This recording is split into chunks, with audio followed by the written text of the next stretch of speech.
Welcome back to another episode of Boiler Generations Podcast. I am your host, Matt Vaughter, and to my left... They call me Pops, so here I am. That's right. This is episode 10, double digits. Wow. I know. Never Kooky. Thought, never you thought think we'd anybody's see that. watched all 10? Yeah, for sure. Oh, really? I bet Connor has. Okay. Hey, shout out to Connor. No, shout out to Connor. And I bet you one of your friends has. Maybe. Who knows? I'd almost guarantee it. But it's been a blast, that's for sure. yes, it has been a lot of fun. Can't believe it's double-digit episodes. I know. It's crazy. And the fire's still burning. Fire's still burning. If you just kept watching all these episodes, the fire's still burning the whole time. Oh, except the one with Connor. And here we got the cup. Right there. Yeah. Is that what you're pointing at? Yeah. Okay. You see my finger? You don't see that? I do. All right. Right there. I am feeling a little under the weather today, so I apologize if I am not as chipper or fun or smiley or sound a little funny, but don't feel great, but needed to get this podcast out, so episode 10. Here we are. Here we are. All right, got a couple shout-outs to give. First off, the first sponsor of the podcast is Knack Jam Interior Blinds, owned by Jim Fryer. All right. He's a good buddy. He is one of my good buddies' dads, and if you need anything done with your blinds, Knack Jam, hit it up. Are they hiring? They might be. Oh, okay, cool. Call them. Give me some info. All right. I'll give them a shout out. All right. And then I got two more shout outs for the predictions of the last two games, which were the Washington game and the Penn State game. First off, for the Washington game is my great boss, Bryant. He guessed 81-76, which was a 3-point difference from the actual score, which was 81-73. So, round of applause for Bryant. Got really close. Job well done, but not as close as the next one. For the Penn State game, another, speaking of Jim Fryer, his nephew, Colin Fryer, predicted the Penn State game, 92-85, which is a 1-point difference from the actual score, which was 93-85. Wow. So it's a big Fryer episode. Yeah. And shout out Jamie. While we're at it, shout out Jamie too. Go Friars, baby. That's right. All right, those are all my. Oh yeah, for the prediction of the Washington game, you did beat me again. Yes. I believe it's 4-2, or maybe even 5-2. 5-2. I think it's 5-2. Yeah. And you've won 5 straight because I won the first 2. It's like I'm kicking your Yeah, rear you end. are kicking my ass. Anyway, you're doing good though.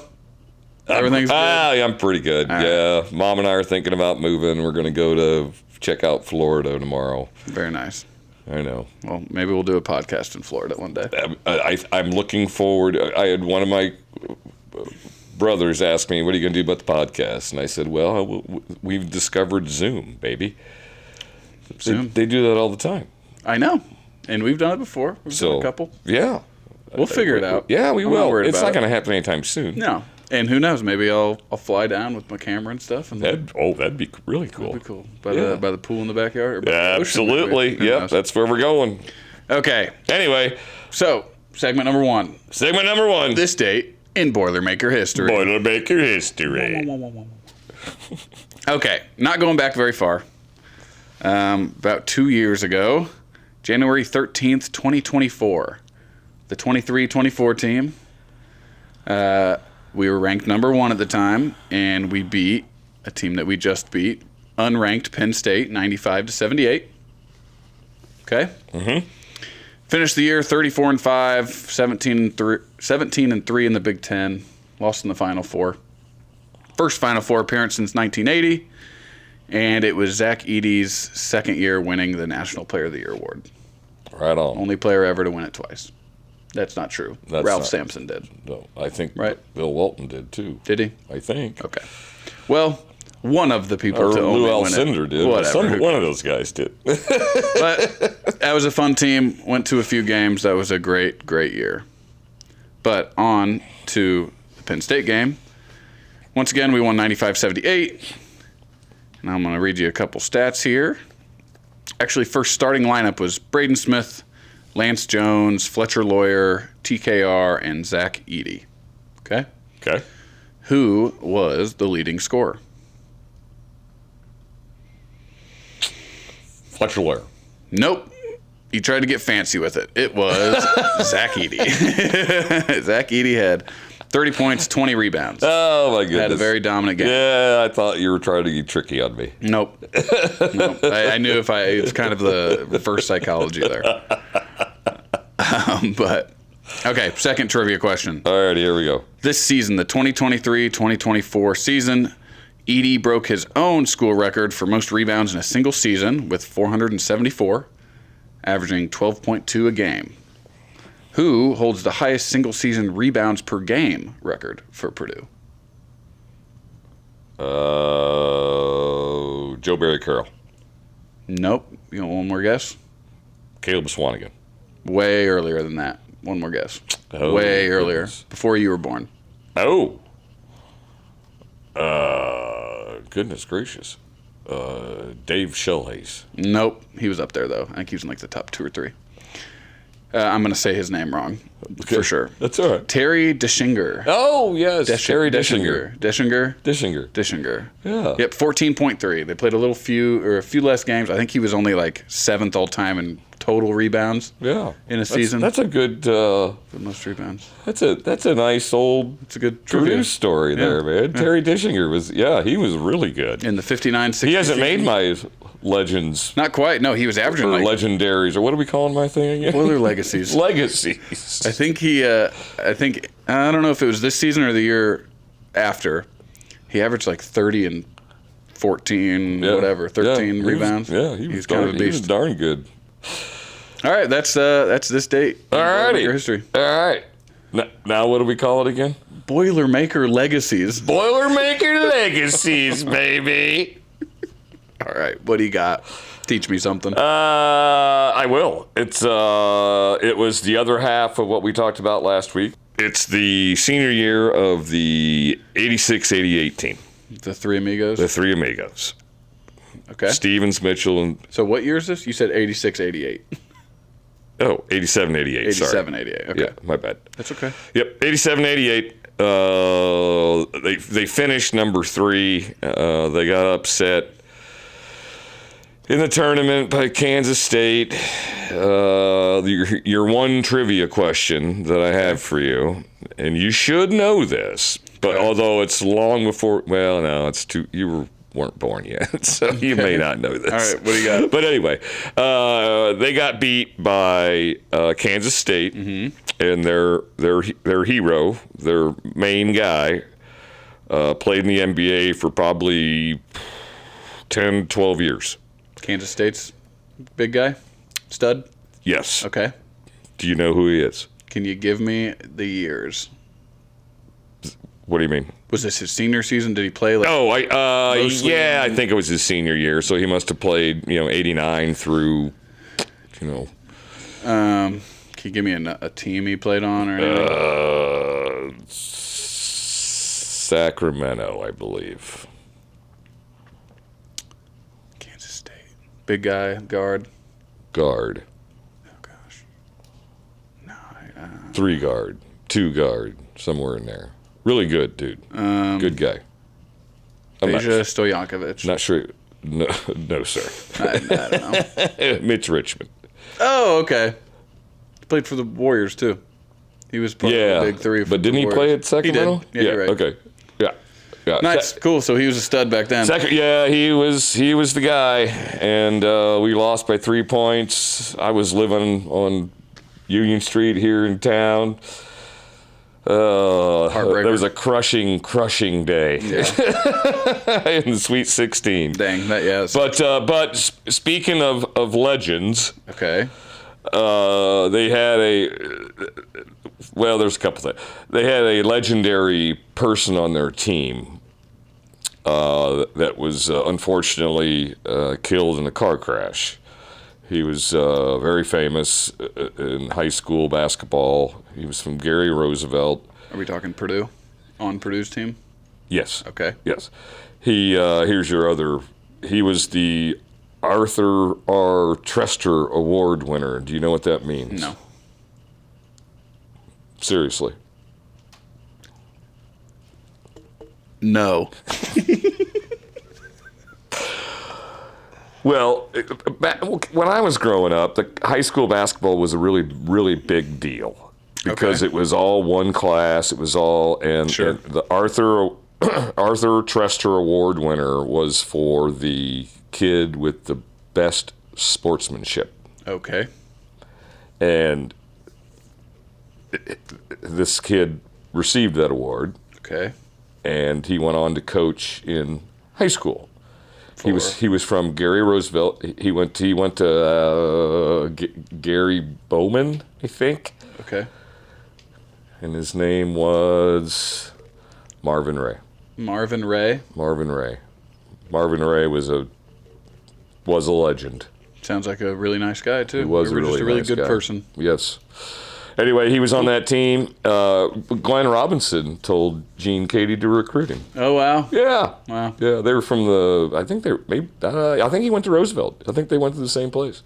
Didn't Glenn Robinson play like well after him? No, I don't think so. Team? Glenn Robinson played in the '90s, didn't he?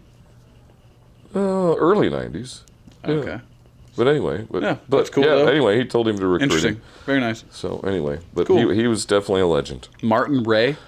Marvin Ray. Sorry. Those are your Boilermaker legends. This is now the third time I've said it. Boilermaker legacies. Legacies. Let's say it together.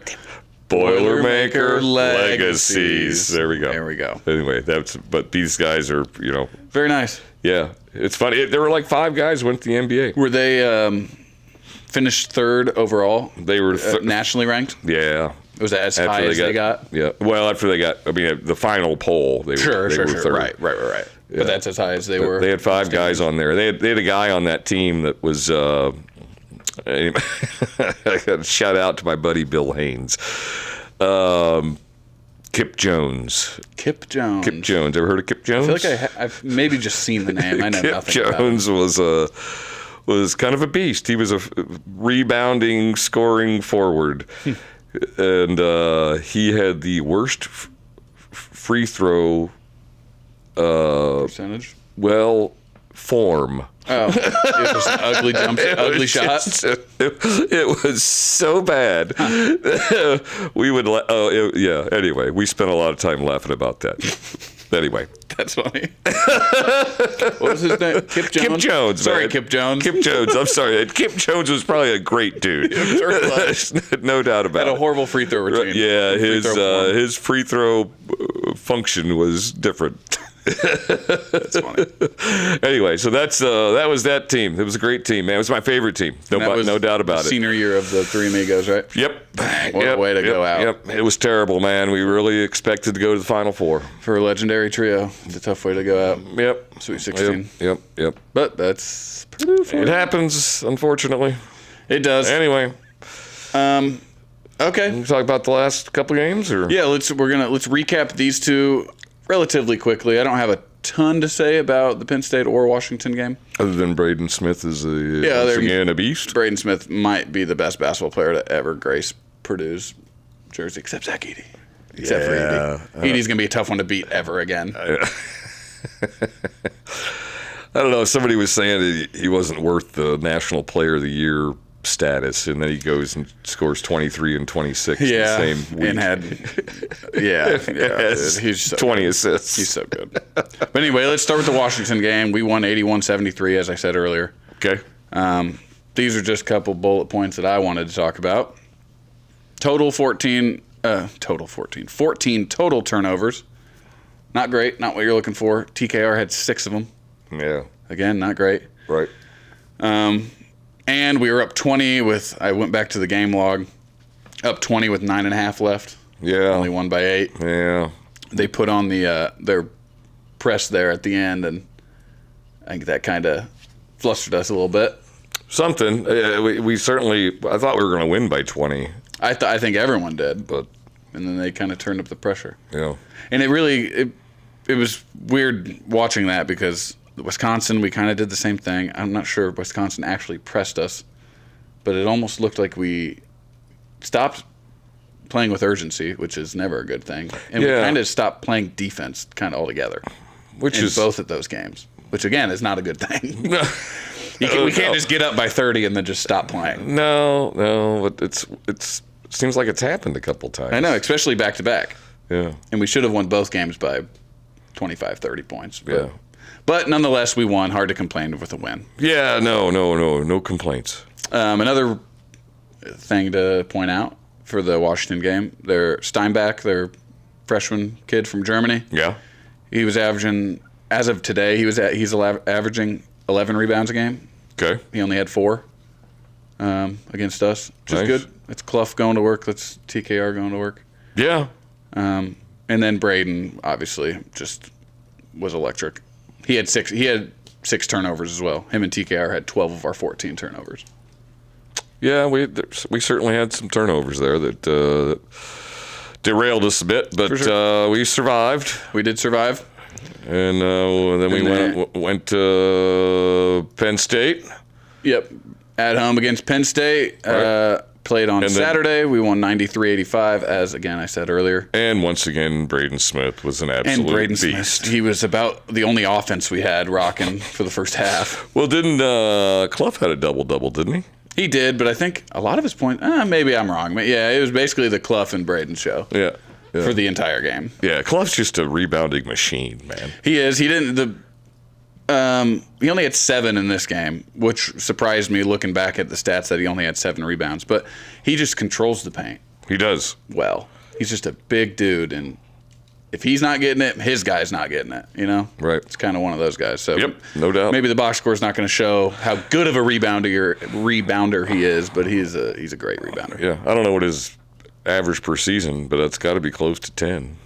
It's got to be close. I'm not sure either. So, anyway, we can check it out later. But a little contrast from the Washington game, we only had 3 turnovers, which is great. Right. You love to see that. Yeah. I mean, and we only won by 8 again, which And- is kind of crazy. Penn State couldn't stop missing shots or making shots. Yeah, I know. Penn State played great. Yeah. They shot 57% from the field and 44% from 3, Yeah. and out-rebounded us. They were, yeah. they probably, probably played one of their better games of the year. Probably played about as good as they could have in Mackey. Yeah, no doubt. Which was very impressive. And we still escaped. We still But escaped at with a home, win. but still, Yeah. it just wasn't dominating. But, No, it was nice to see a win, but it was a little but that's okay. We don't need to be dominating. Just win. know. Just win. it was just kind of disappointing. I thought we were going to win by 30 Yeah, I would not before have the guessed. game, but then when it started going, I was like, oh, Penn State's they kind of got it like that. Yeah, I would never have guessed it to be that close. No, me either. So. And we shot 6 of 14 from the free throw line, which I thought was surprising. Yeah, I don't know why we have hard times. No, this year's definitely been a down year for free throws for Purdue. Yeah, Which seems like it. But the other day, I think Clough was like 10 for 11 Yeah, or something. right. I mean, it's kind of been just like an up and down sort of deal. Yep. Braden struggled early on. He's kind of been making his now. I think he missed a Right. couple in this game too, but I think Fletcher's the only guy you can really count on. Yeah. when it comes to making. he's like I was looking at single season records for Purdue. I think he's as of right now he's shooting 90%, and that's good for I believe 3rd Oh, wow. in school history. Yeah. Only 2 above him are some guy I'd never heard of in Robbie Hummel. Another guy that was really good was Troy Lewis. Okay, I'll take your word for it. Just going back to my Wow. segment. I know, there. yeah. All right. Well, Cox woke up too. Cox had a great game against Penn State. Played Yeah, some when he's great making defense. those threes, man, it's we're hard to beat. That's Yep. for sure. 3 for 8 from 3, had 3 steals. Played some real good perimeter defense, Yep.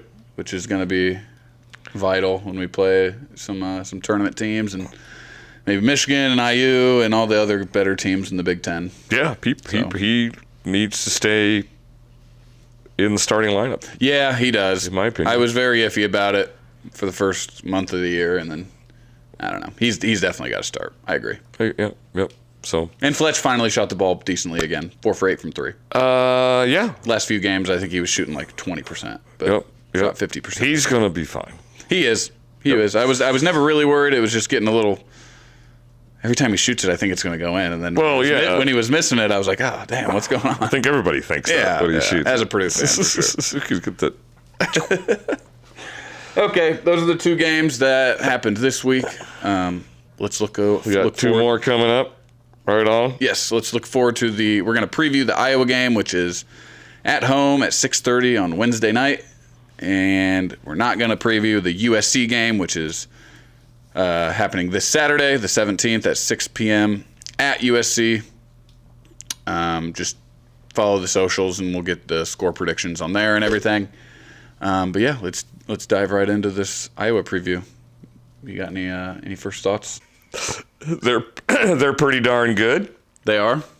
They got a youngster that kind of leads them, or a transfer, I think he is. Transfer, I believe he's a sophomore. Yeah. Who is a youngster, but yes. Anyway, but it's at home, so I like us, man. I just don't see anybody giving us a real challenge at home, other than the Iowa State game. Yeah. Other than that, I don't know. Washington both kind of gave us a a little bit. Yeah, a little bit. But I don't know. I see us winning by 10 or so at least. Okay. Yeah, they were. You need an official prediction? Not yet. Let me get into what I want to say first, and then we'll get predictions. Okie dokie. They played Sunday against Illinois. I believe it was at Iowa. Okay. I'm not 100% sure on that. They lost. They were 19th at the time. New poll came out. They are not ranked anymore. Oh, okay. So they are no longer ranked, and I believe Illinois. Let's see. I'll get a real number here. Is ranked. Illinois is definitely still ranked. They are 13 now. So they went up 3 spots, and then Iowa dropped out. Okay. And then Michigan got beat, so it's been we stayed. We stayed at 5. Interesting week. We stayed at 5. Michigan dropped down to 4. Arizona 1. Iowa State went up to 2. UConn went up to 3. And then a lot of staying. Nebraska went up to 8. Gonzaga went down. Yeah, to 9. that's that Nebraska at 8. That's killing me, man. Yeah, that makes me laugh. If you're a Nebraska fan, yeah, it's pretty awesome. Yeah. No doubt. But for the Big Ten teams, Michigan State is 12, Illinois 13, and is that going to do it? And that's it for the Big Ten teams. Okay. But Iowa, they new coach this year. Yeah, Ben McCollum. Yeah. And they have a transfer stud. Fran. Yep, transfer stud, like you said. Bennett Sturts from Drake, 6'4" guard, averaging about 18 points, 5 assists, 2 rebounds. Sounds like a pretty solid game. Yep, they got a great defense. They are number 4th in the nation for scoring defense. Holy cow. A little under 62 points a game that they give up. Well, this will be interesting. It will be interesting. It's nice to be at home. Yes, it is. But it'll be very interesting. It will be interesting. Iowa's always a tough one. Oh, yeah, absolutely. I always loved it when Fran was coaching, man. That dude is a freak. He was such a hothead. He was. I loved it. It was kind of entertaining. He was. Yeah, absolutely. It was. And his kids both went through there, and they were good. Yeah. But okay, give me your prediction. What do you got? I'm gonna go with Purdue 85. 74. 85-74? 85-74. Okay. 85-74. I'm going to go, since they play good defense, I still think we win. I will say 73-60. Okay. All righty. 73-60. That's a big difference, so. Is a big difference. Yeah. You're probably going to beat me again. See, I need one. Come on. Matt Painter, if you hear me, tell him to stop scoring at 73 and hold him to 60 points. Anyway, so yeah, that, and then we got USC at the end of the week. So yep, USC Saturday the 17th at 6 o'clock on the road. We'll talk about that afterwards, but it'd be interesting to see us go on the road. We're going to go USC and UCLA all at the same time. Little West Coast. Yep. Road trip. Yep. For that game, please comment down below your predictions for the Iowa game on here, and I'll post to Instagram and TikTok, or Sam will. Shout out Sam.